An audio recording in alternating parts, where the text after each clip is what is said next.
o suficiente hoje, e foi o nosso microfone, mas tudo está certo, não é? Com certeza. Muito bem. Então hoje nós vamos continuar o capítulo 24, não por a candeia debaixo do alqueire, e o item do capítulo é os sãos não precisam de médico. Vamos lá ver o Evangelho que ele nos fala.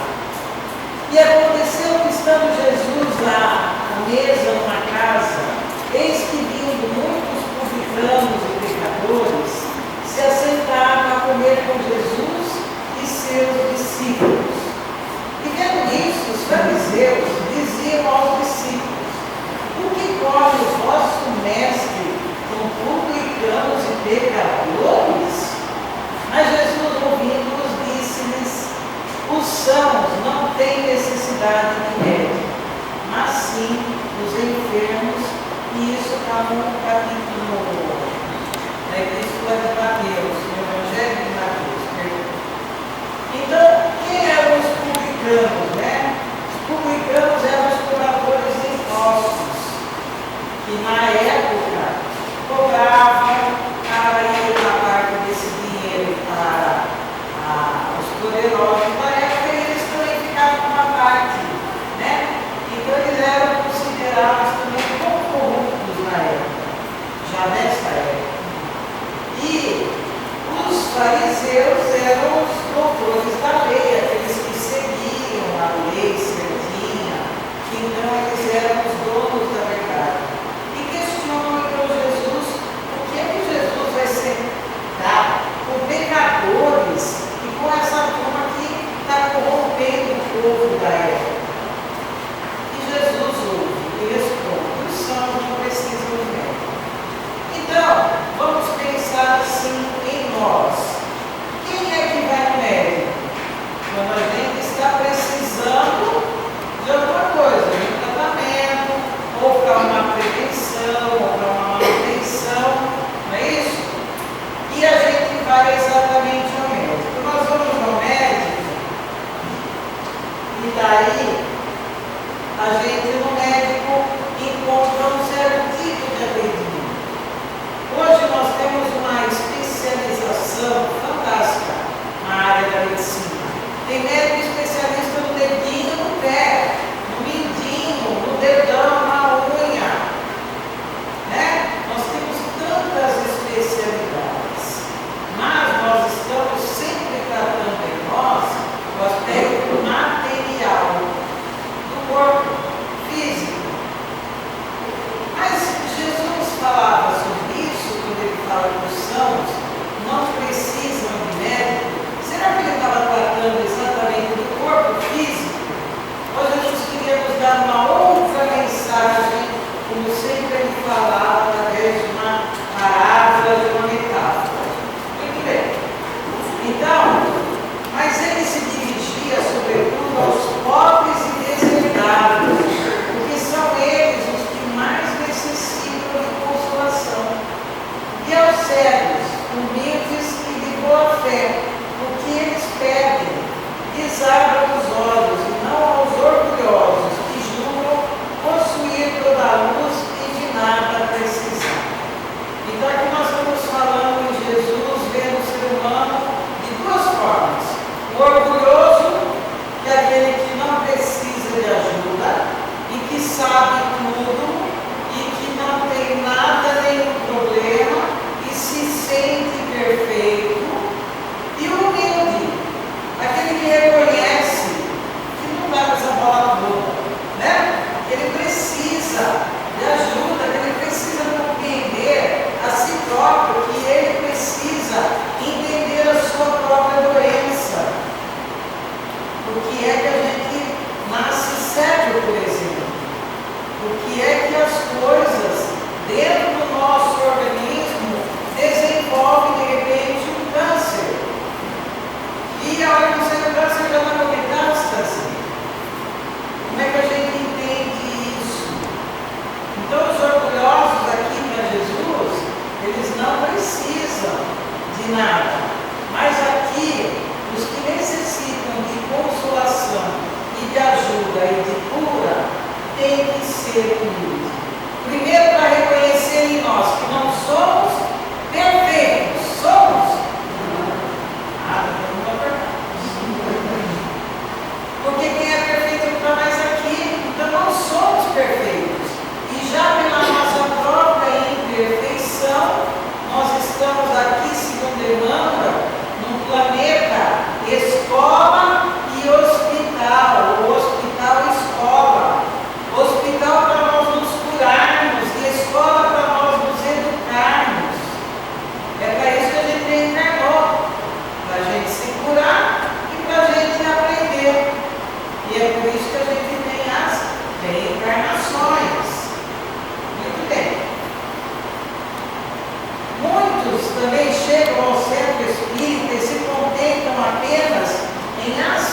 que já é uma grande coisa, hein? Já é o começo de tudo, eu diria. Outros aprofundam seus conhecimentos através do estudo da doutrina espírita. Esses últimos conseguirão fortalecer sua fé com maior facilidade a partir do desenvolvimento do raciocínio, porque a fé da doutrina espírita precisa ser raciocinada. Nós precisamos pensar no que a gente acredita, o que para a gente é uma verdade e o que não é uma verdade. Isso pode acontecer na minha vida. Se eu andar com uma pedrinha no meu bolso, ela vai tirar toda a minha energia negativa. Olha, verdade, eu já estou no lado de pedrinha, então. É assim que funciona. A gente não vai pensar sobre isso. A fé raciocinada. Muito bem. Encontramos pessoas que passam anos dentro da casa espírita, no entanto, não conseguem permitir que os ensinamentos oferecidos na mesma penetrem em seus corações. E a cada um será dado de acordo com suas obras. Então, esse é o grande problema. Nós não deixarmos que isso aconteça com a gente. Não que cada palestra seja apenas só a nossa obrigação, já cumpri minha obrigação com Deus, e daí amanhã a gente não precisa fazer nada. Hoje à noite mesmo, quando a gente chega em casa, nada precisa mudar, e a gente vai brigar, e a gente vai se desentender, a gente vai desarmonizar o nosso lar por pequenas coisas. E o ensinamento que a gente precisa transformar em nós, aonde ele ficou? Ele não pode ter ficado aqui. Ele tem que seguir conosco. Ele tem que ser incorporado. A gente dá uma forma corpórea a esse conhecimento. Porque daí sim a gente muda. Opa, não vou falar nada. Opa, vou deixar para lá. Não brigo com o Luiz hoje. Assim? A gente aprende a se conter e a pensar o que é que a gente faz, como a gente faz. Muito bem. Daí, olha que bonitinho, quem vai virar? Qualquer desarmonia interior transmitirá estados vibratórios nocivos à nossa saúde que atacarão naturalmente nosso corpo físico. Então, o que Emmanuel fala para nós? Saúde é a perfeita harmonia da alma. Quem tem a perfeita harmonia da alma? Levante a mão. Ruth abaixou. Ninguém vai ver esse plano, abaixou. Nós não temos a perfeita harmonia da alma. Não temos. Por isso que nós estamos nesse planeta. Por isso que a gente está nesse aprendizado. Então, a hora que a gente desarmoniza interiormente, isso gera uma vibração que vai transformar as nossas células desarmonizadas em algum problema físico. Legal para ti, vai comer uma placa, né? Quebrou aqui, né? Então, essa vibração que afeta a nossa saúde, porque ela é uma desarmonia, nós vamos adoecer. Por quê? Mas então só porque eu brigar com alguém eu já adoeço? É claro que ainda não, né? Você tem uma série de briguinhas. E como a gente tende a ter uma repetição constante de atitudes, como se a gente até tivesse um padrãozinho de comportamento e faz todo dia a mesma coisa, quem faz isso? Nós fazemos isso.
sintoma, mas aquele sintoma foi desencadeado aonde?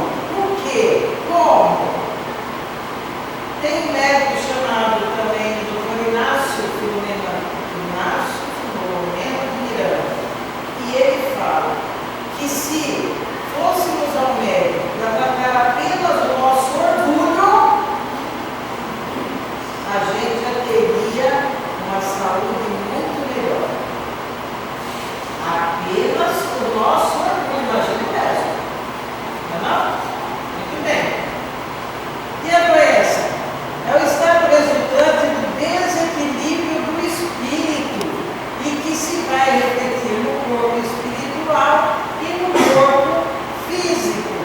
Nós temos vários corpos, hoje vamos pensar apenas em três: o perispírito, que é o corpo do espírito, o corpo físico e o corpo espiritual.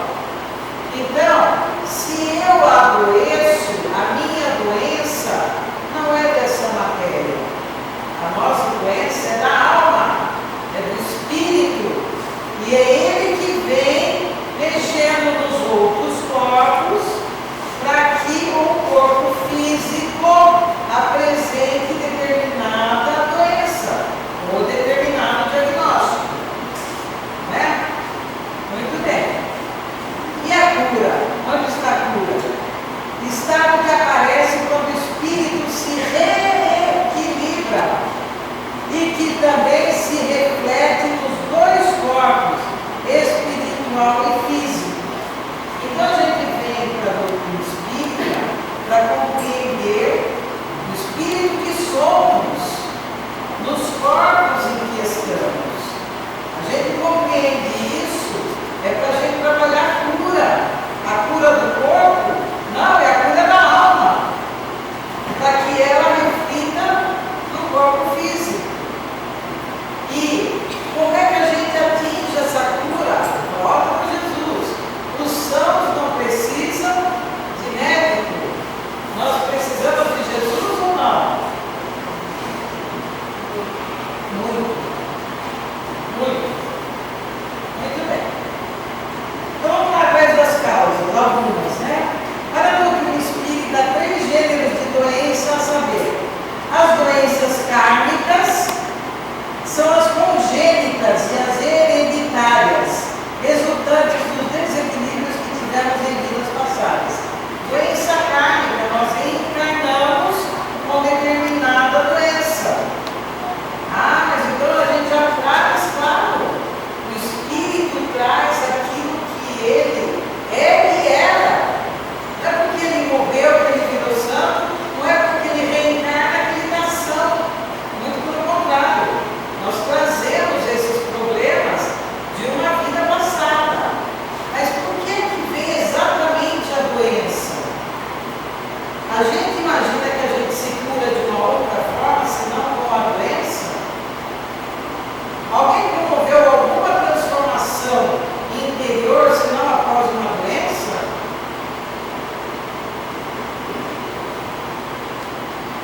Doenças adquiridas, não basta as que nós já trouxemos, né? A gente precisa arrumar mais alguma para cá. Muito bem. Então, são as provocadas pelos nossos desequilíbrios tidos na vida atual. A gente já traz uma turma. Chega aqui, a gente arruma outra bagunça.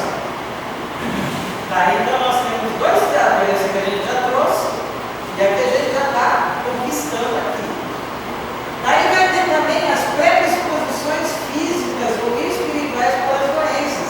Todos nós temos uma predisposição para todos os tipos de doenças, só que a gente vai desenvolver uma ou outra de acordo com a nossa necessidade de renovação espiritual, necessidade de cura espiritual. É ela que vai trazer para a gente a transformação.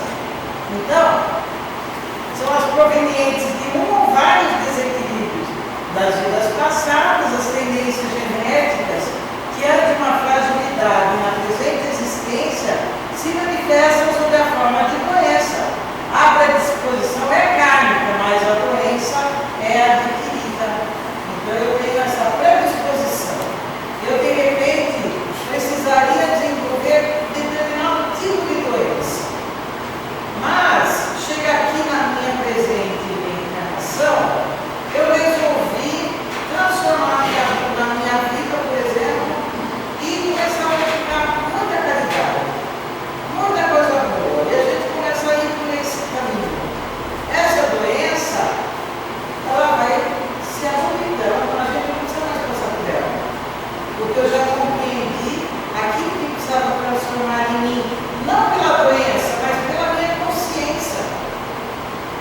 E daí eu me renovo. E daí eu não preciso passar por isso.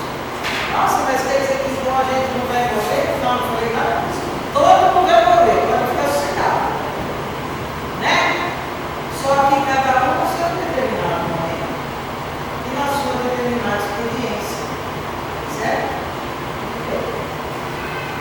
Vamos lá. Os sãos não precisam de médico. Voltamos lá. Quanto pode ajudar o medicamento que ingerimos? Olha que imagem linda aqui, né? Uma pessoa cheia de remedinho. Né? Imagina aqueles comprimidinhos, um monte que a gente acaba tomando, porque um é para uma coisa, outro é para outra, outro é para outra, e a gente vai tomando esse monte, e de repente a gente fica cheio, né? Mas o quanto é que eles vão atingir as doenças da nossa alma? Eles pegam o nosso sintoma, como dor de cabeça, como de pior, analgésico, e a melhor é a dor de cabeça. Mas o que é que eu estou com dor de cabeça? O que é que está me doendo o fígado? O que é que eu estou com problema de rim? A gente se pergunta assim, a gente só vai no médico, o problema do meu rim, é que eu estou com esse remedinho, lá vai nós com esse monte de remedinho para casa. E a alma? E aquilo que está por trás? O que desencadeou? Onde vai? Então, a ação, nós não estamos falando mal de medicamentos, vocês estão entendendo, né? Porque a gente nem mexe em nada que o médico, quem passa no plantão de orientação e fala os remédios que toma, continua tomando, porque isso só é alterado por médicos. Mas nós estamos trazendo uma reflexão sobre o que vai por trás disso, porque é isso que nos interessa. Né? Então, se eu tenho uma dor de cabeça, claro que eu vou tomar o meu remédio, mas eu preciso compreender o que é que eu estou com essa dor. É isso que eu estou falando. Está claro isso? Tá? Não podemos confundir coisas, né? Muito bem. Então, a ação do medicamento pode ajudar temporariamente, mas a causa verdadeira procede do coração. Enquanto não modificamos o interior, o exterior continuará apresentando possibilidades de apresentar sintomas. Então é isso que a gente está falando.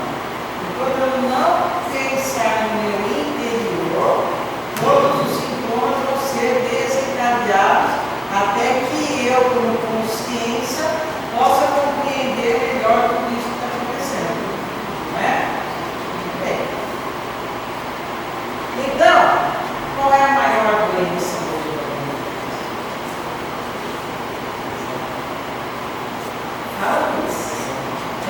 Depressão. Qual é a maior doença da humanidade, gente? Depressão, ansiedade, síndrome do pânico, falta. A depressão é medida hoje pela ciência, o pânico é medido hoje pela ciência, a ansiedade é medida hoje pela ciência. Não, a gente só sabe os sintomas, mas o que desencadeia isso tudo? Falta de fé, falta de conexão religiosa, falta de entendimento daquilo que nós somos, falta de compreensão do sentido da vida. Essa é a maior doença da humanidade. Nós vivemos muito voltados para o mundo externo e para o mundo interno, quando cada um de nós se dedica a perceber como é que cada átomo funciona dentro da gente. Não é? Então hoje a maior doença da nossa humanidade chama-se falta de fé. Fé em quê? Então se a gente pensar em alguns dos princípios da doutrina espírita, já dá para a gente perceber se nós estamos mais conectados a Deus, se a gente está mais próximo desse entendimento ou mais afastado. Quanto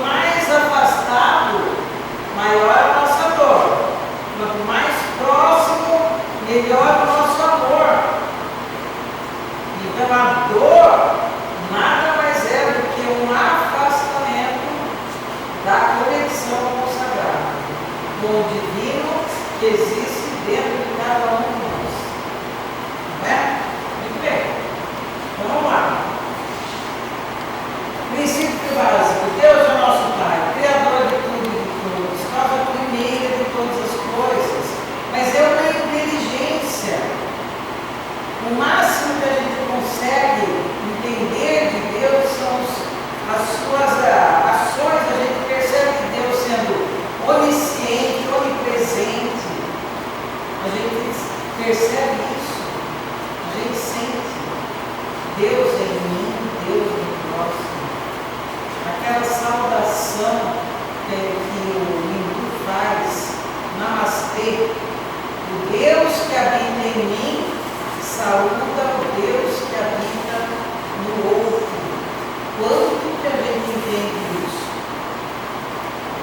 O que é que o outro a gente considera como amigo, como Deus, irmão ou inimigo? Se eu considero o outro como esse Deus que habita nele e em mim, eu estou mais próximo de Deus ou mais distante? Se eu vejo o outro como meu inimigo, eu estou entendendo esse Deus ou não?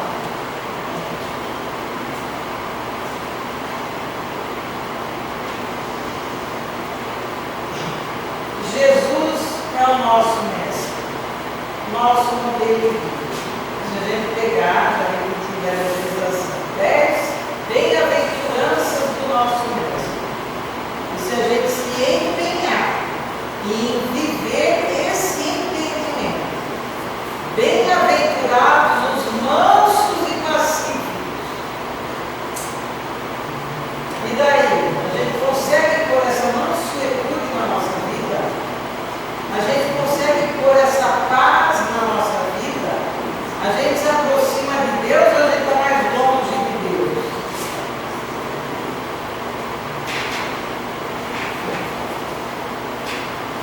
Na doutrina espírita, nós temos um princípio que a vida continua após a morte.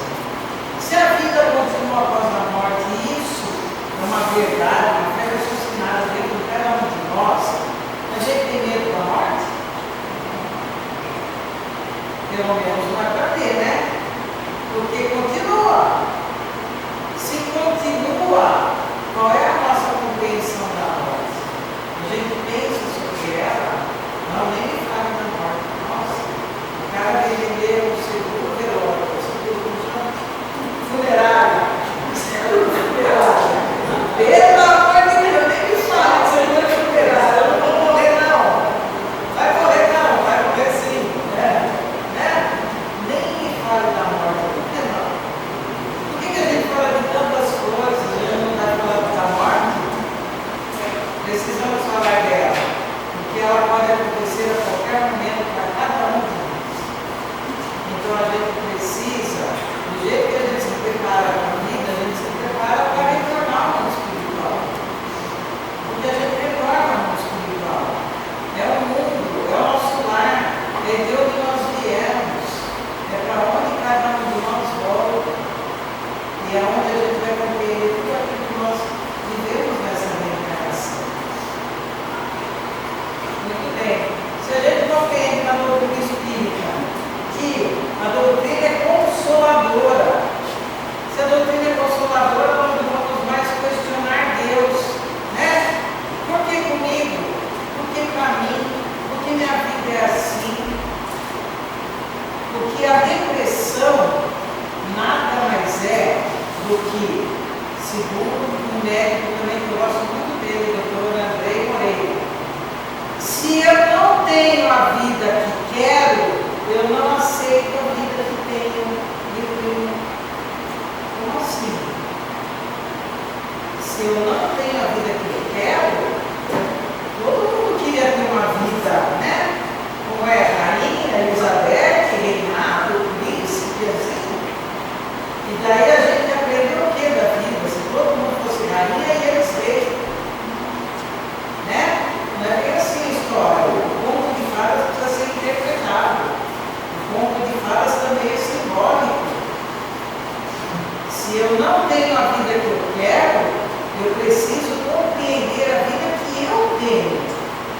aprender com ela. E com ela me transformar. Através do quê? De livre-arbítrio. Porque são escolhas. Eu escolho. Vocês escolhem. E todo ser humano encarnado escolhe. E dentro das nossas escolhas, nós vamos escolher o quê? A semeadura é livre, mas a colheita é obrigatória. Não dá para ser diferente. Isso é justiça divina. É a justiça divina. Muito bem. E por isso a gente vai compreender o que é a reencarnação. É por isso que eu sou diferente de vocês, e vocês são diferentes, até de meu irmão gêmeo. Cada um está em determinado estado evolutivo. Mas sabemos que somos todos espíritos.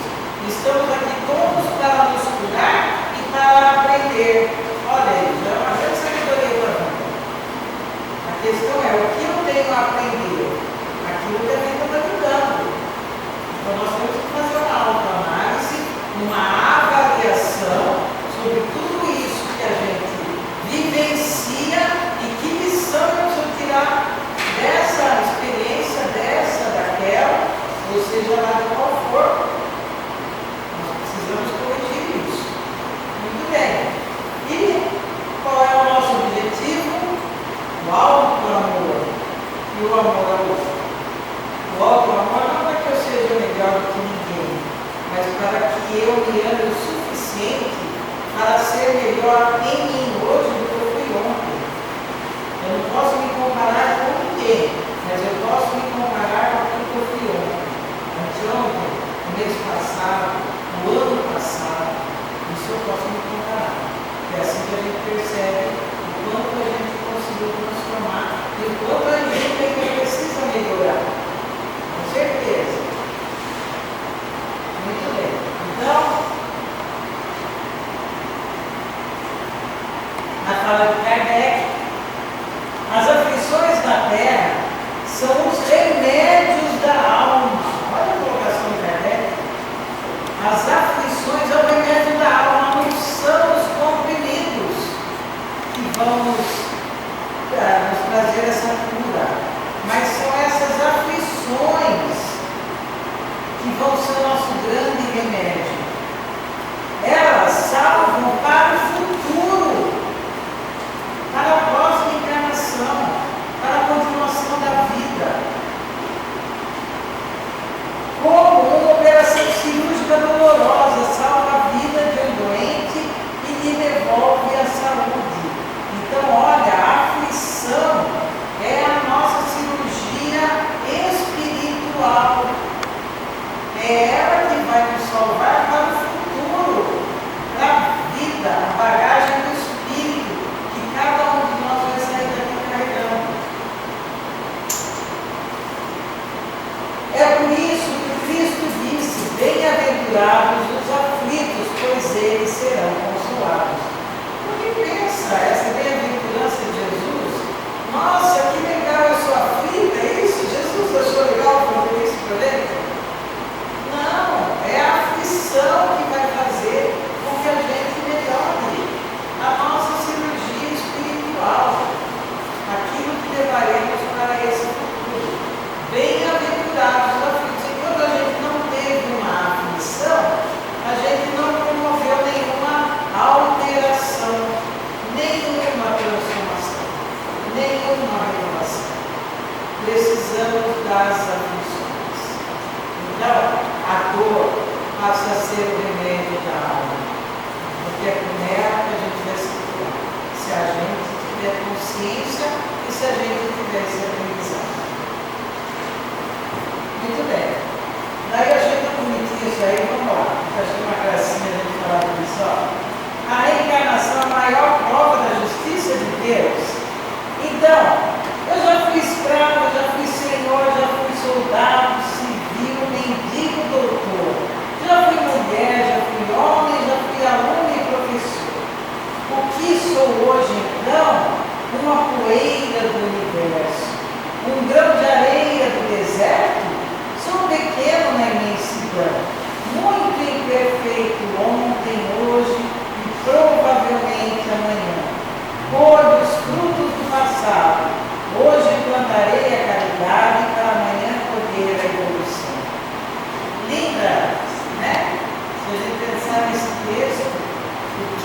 cada um de nós já viveu, o que cada um de nós já experimentou, já trabalhou, já sofreu, já sentiu, e o quanto isso tudo agregou nos espíritos eternos que somos.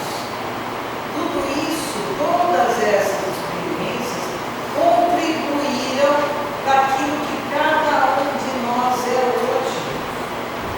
Nós já tivemos então várias posições, vários cargos. Quem é mais importante do que quem? Quem é melhor do que quem? Se em cada encarnação nós podemos estar em uma posição ou em outra posição. O aprendizado hoje aqui, amanhã é acolá, e depois de amanhã é outra. Se a gente compreende isso, a gente se aceita muito mais aquilo que nós somos, daquilo que a gente precisa ser.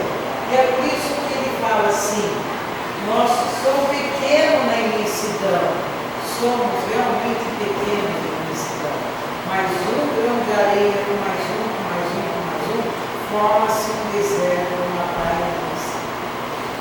Então todos nós temos um papel muito importante nessa obra da criação, porque não existe ninguém igual a cada um de nós. É isso que enriquece a nossa experiência, um aprendendo sempre com o outro. Se a gente entende que a gente não tem nada a aprender com o outro, nós precisamos rever esse conceito, porque nós temos muito a aprender sim, uns com os outros, muito mesmo. Então, muito imperfeito ontem, hoje, provavelmente amanhã. Claro, a natureza não dá salto, nós não vamos conseguir fazer essa transformação para aprender a ter esse estado de amor que Jesus nos ensina amanhã. Depois de amanhã, um pouquinho mais para frente.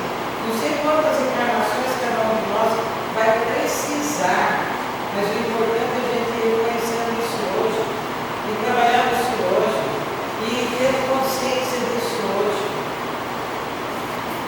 Né? Colhe os frutos do passado. Os sãos não precisam de médico. Se eu estou colhendo os frutos de um passado, de quem é o passado? É nosso. É de cada um. Então está tudo certo? Nada resolvido como diz meu filho. Tudo certo, mas nada resolvido, né, filhão? Tudo certo. Tudo certo. Nós estamos colhendo os frutos. Quem é que plantou? Não ouvi. Nossa! Não sei se me colocaram. Eu também. Nós que plantamos. E essa é a beleza da vida. A gente entender isso. Somos nós que plantamos. Não tem responsável maior ou culpado maior do que cada um de nós naquilo que a gente escolhe viver.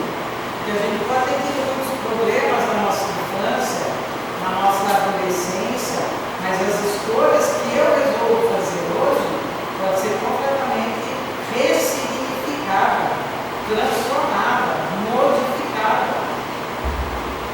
Totalmente. E é com elas que a gente vai viver. Muito bem. Então, hoje, plantarei a caridade para amanhã colher a evolução. Por isso que vem a doutrina no nosso encontro, nos falando que fora da caridade não tem salvação. Nós não basta não fazer o mal, nós precisamos fazer o bem. Precisamos fazer o bem. Para a gente, para aqueles que vivem conosco e para quem mais a gente conseguir colaborar. Né? Precisamos ter essa consciência. E vou encerrar a minha palestra com um vídeo muito legal que me passaram, para que a gente pense o quanto nós estamos, se estamos doentes, desconectados de Deus.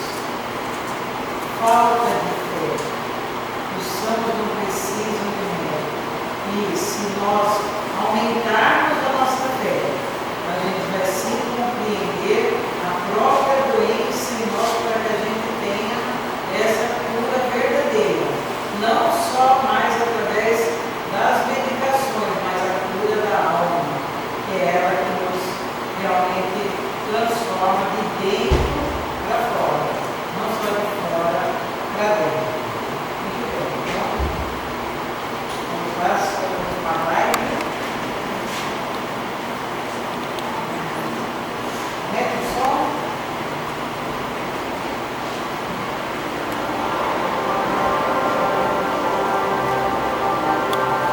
Eu sinto a presença de Deus em tudo. Eu vejo Deus dentro de mim, ao movimentar meus braços e minhas mãos, ao olhar para o meu coração. Eu posso ver o céu com chuva, com sol, e perceber sua presença. Não importa a diferença entre nada, Ele está em tudo. E por isso agradeço, por viver, pela oportunidade de ter nascido. Eu agradeço por fui escolhida para ser filha e Ele está dentro de mim. Por isso não temo, eu vivo. Pois sei que hoje estou aqui, mas amanhã posso estar com Deus. E tudo bem, eu sou eterna, mas meu espírito é. Enquanto nesse planeta escola eu puder ficar e usufruir dele para o meu crescimento, serei grata por todas as oportunidades, por todas as pedras do caminho, por todos os risos, os choros, serei grata. E assim sigo a minha evolução, caminho, levantando, vivendo, aprendendo, errando, acertando, com a certeza de que Deus caminha ao meu lado. E por isso nunca estarei sozinho. Na dor, no amor, em todos os momentos tenho seu amparo. Obrigada, meu Deus. Se caso precisar de mim hoje, amanhã ou daqui muitos anos, estarei preparada para retornar ao plano espiritual, com o coração tranquilo daquilo que o Senhor me ensinou. Não tema, viva, tudo é passageiro. Na estação da vida, uma hora se chega e na outra se vai. Por isso continuo pedindo. Esteja sempre ao meu lado, meu Pai. Meu amor por Ti é um rio que desaba no mar da fé, da alegria e da gratidão.